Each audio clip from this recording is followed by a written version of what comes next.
I've had to turn down $50 million 4 times just to protect my P. Diddy be wanting to party. And you gotta tell him no. When Katt Williams finally reveals unsettling details about Diddy's freak-off parties, Diddy loses it. We've taken off the gloves. Nothing is being held back by Katt Williams. Additionally, the entertainment industry is out of control. This seems to be like the last year and a half, there's been all this talk about these Hollywood parties. Let's talk about it. Amber, what's really going on? I don't know. You ain't never been invited to these Hollywood parties? I've been to probably everyone. I've been to every Puff party. I've been to every white party since 2009. I've been to every party, and you go in the right room, not the wrong room. I don't think there's rooms, Chad. I'm gonna be honest. Now look, I'm gonna be very, very transparent on the show. If these freak-offs are happening, it's on a completely different day than the actual Puff parties. Day, okay. It's not that day, because every time I was there, Puff was there the whole time. You know, he got the Ciroc. He's on the DJ booth. He's the host of the party. Mm-hmm. I will say that. Now, I've had this conversation with Ray J. Ray J's one of my best friends. Mm-hmm. I said, Ray, did they ever invite you to a freak off? Because they never invited me. Mm-hmm. And I done been at these parties. I just feel like, why I didn't get the invite? Because they know you don't get down like that. Maybe they know I don't get down like that. Okay, cool. But you would think maybe an assistant would come up and be like, hey, you like girls? Or like, you know, you into... Never. No one ever asked me that. They never asked Ray J either. And me and Ray J was talking about it. We were like, I done been to the party, the after party, the after party. I never seen none of that stuff. Right. But that's not to say that it does not happen or invalidate people that... But I do think it's a different day that I'm just not invited to. I don't know. You think it's a plot because we saw it happen with Russell Simmons? Now we see it happen with P. Diddy. You think it is a plot or a ploy to take down prominent, high-powered black men? I don't know. It really depends on the evidence, right? Because they did say that there were drugs in the baby oil. The barriers surrounding Diddy's meticulously guarded business began to crumble the instant Katt took the stage and revealed what may turn out to be one of the most startling revelations in the history of stardom. The truth is now coming out more quickly than anyone could have predicted. In the business, Katt Williams, the frank comedian renowned for his unvarnished honesty and incisive observations, had become a lightning rod. He has never been one to shy away from well-known figures, and he targeted Sean Diddy Combs specifically this time. Not only did Katt hint, but he named a shocking new interview that has already received millions of views. He went into unsettling detail about the purported freak-off parties that Diddy threw, where it was said that the distinction between exploitation, influence, and entertainment merged into something far more sinister.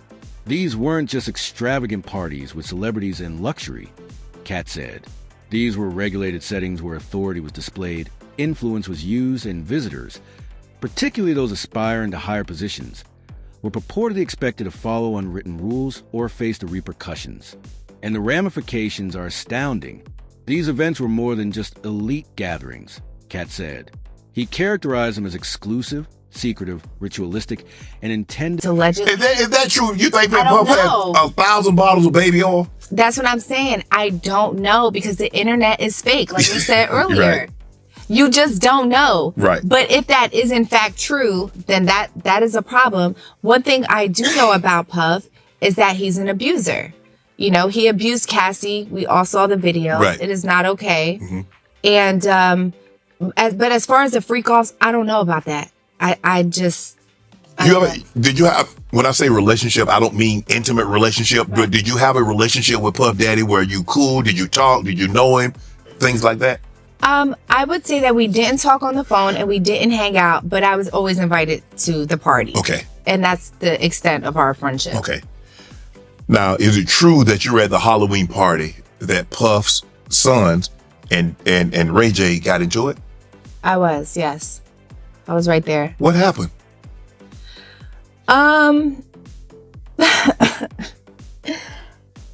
They just pressed Ray J. They were just like, stop talking about dad. And then Ray J said what he said. Like, something like, I know your dad better than you know your dad, or something like that. And then it just got ugly for a second.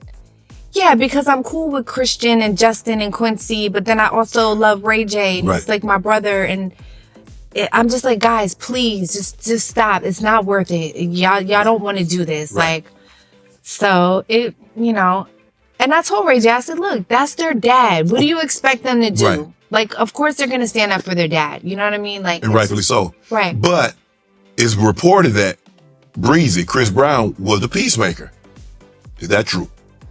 I think I was the peacemaker. That was you. I think, well, from what I remember, I was going to both sides and like, y'all don't need to do this. But maybe Chris came down at some point. It was in the garage. I'm not sure.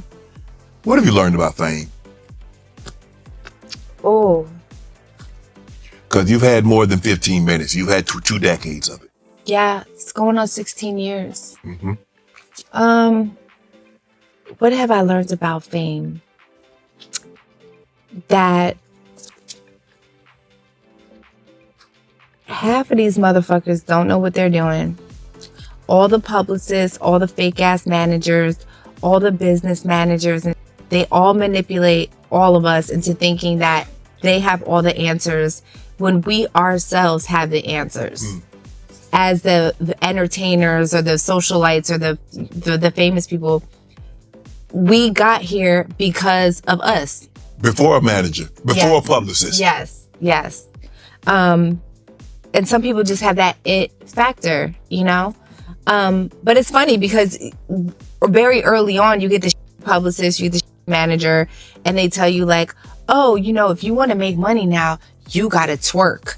You got to sell sex on the podcast. You got to just say that you girls and guys. So you eventually start to lose yourself in this fake entertainment world because they're intimidating you every day that you're going to lose it all. Until someone like Katt Williams intervenes with names, locations, timelines, and a bold challenge to anybody who attempted to suppress him. The events seemed like conspiracy theories. He didn't merely imply that Diddy was the host of these gatherings. He gave a detailed account of who went, what supposedly transpired behind closed doors, and the buying, selling, and burying of reputations. And the consequences were immediate for Diddy. According to sources, Katt's direct and honest reality caught Diddy off guard.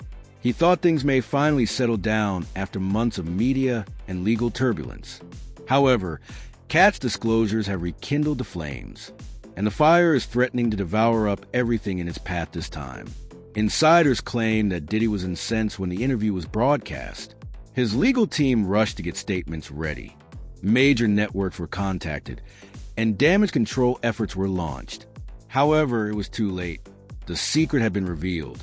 Answers were demanded by fans, media outlets, and other celebrities. You do not do what they tell you to do. Instead of standing 10 toes down, but that intimidation changes you as a person. Is fame a drug? Because I believe it is. I believe it's suffocating. I believe it can be intoxicating. And people once you become hooked on it, you'll do anything to keep it. Maybe for some people, not for me. I don't give a shit about being famous. You famous now. You can't be unfamous. You cannot be unfamous. No, you can't be unfamous. But yeah, I don't actively do things to, you know, to be in the public spotlight. Just like, look at Amber Rose. Look at what she's doing. Look at what she's wearing. I'm really quiet. Yeah. Like, I'm really quiet with my shit. So, yeah. Money. What have you learned about money? Oh, Lord. Just save. Save. I remember I spent my first $1 million and I gagged because I was like, what did you spend it on? Going to Miami, Fontainebleau, partying, bottles, outfits, clothes, shoes, dumb, just a bunch of dumb. And then I was like, then I got a business manager like, you need to pay taxes. And I'm like, what? So then I was like in the hole. It was like very early in my career, but I didn't do that again. I definitely did not do that again. What's your best and worst purchases? My best and worst purchases, you know, when I had new money, I had like 7 cars for no reason. What the? And now I have 2 cars. So yeah, I don't live the same way anymore. I'm more, I save now, and I think about things before I buy them. Right. I'm definitely going to take this dress back and like, I'm going to exchange it for another dress when I have another interview. So. Let us know so we can make sure you take it back before we are here this evening. Yo, listen, I put the little receipt in my drawer next to the bed. I'm taking this shit right back. Lord have mercy. What's the number one thing that you learned in the entertainment business? No one genuinely likes you. They just use you for what they need you for. Really? It's not real life, no. You really believe that, Amber? Yeah, I know that for a fact. Yeah. No one genuinely cares. Like, it's all transactional, huh? Yeah, at your lowest point, that they don't give a. It's like, when are you going to get better so we can get you to do what we want you to do? And why had this been kept so long a secret? Katt's implication that he's not finished talking was much more unsettling. He implied that the information he provided was just a start, and that there are more names, stories, and unsettling facts regarding what had been going on behind the velvet curtains of the entertainment business. And if that's the case, Diddy's troubles are just getting started. It's more than simply a PR disaster. A legal catastrophe could result from this. Katt's remarks are like fuel on an already blazing fire, as Diddy's public image is already plagued by past accusations, and ongoing investigations are allegedly linking him to numerous controversies. And Diddy isn't the only one. The industry as a whole has been negatively impacted by Katt's remarks. He's encouraging people to take a closer look and consider what they haven't been told about the ugly side of celebrity culture, the price of fame, and the abuse of power. Formerly silent people are suddenly beginning to talk. Internet accounts that are anonymous, former co-workers' cryptic posts, and behind-the-scenes rumors that seem to support Katt's allegations. When the industry's most effective weapon begins to fail, it becomes silent. The public is also not going to back down. Social media has taken off. Trendy hashtags. Comment sections were overflowing. People want more than just PR platitudes and hollow excuses. They want accountability. Violent and illegal conduct even after the HSI raids on his homes, saying that this highlights a disregard for the rule of law and a propensity of violence. But according to the report by TMZ, their source says Combs wants to use their jail programs to better himself. But there are skeptics of Combs' motivation to do the programs now. Is it too little too late, or does this polish him up for the judge so Mark Agnifilo can say in court, "Look, Your Honor, my client did these programs. He wants to be a better man"? I mean, I wouldn't put it past Mark Agnifilo to say that at the upcoming sentencing hearing. He said something along those lines of this when he was making arguments for Sean Combs to get bond after the verdict. Now, Combs reportedly started getting drug treatment before his arrest last year, even though the feds say he was found with drugs in his hotel room the night he was arrested. And Mark Agnifilo previously said Jane helped Diddy get into a batterers program before his ultimate arrest. We'll see if the self-work paid off, or if it's too little too late when Combs is ultimately sentenced in less than 3 months. Well, I'm joined now by trial attorney Adante Pointer. Adante, always great to see you. Is it no longer bad boy for life? What are your thoughts on these courses that Sean Combs is reportedly enrolled in? Are you buying that it's actually making him a better person, or do you think it's just trying to make him look better in front of the judge before sentencing? Well, I think 2 things can be true at the same time. One is, yes, those courses are designed, they're instituted, they give inmates, if you will, access to those courses, because the belief is those courses will help, a person's behavior and curb them from doing things that will find them in front of a judge. I also could see that serving a dual purpose. Second purpose being, it makes you look much better in front of the judge. As I told all my clients, if you're doing things that the court can recognize that is actually helping you deal with the behavior that puts you in front of the judge in the first place. So here, violence against women, domestic violence is something that the courts is a big no-no in society as well as the court. And so I can see the fact that he's taking these classes being something that the judge will take into consideration during his sentencing.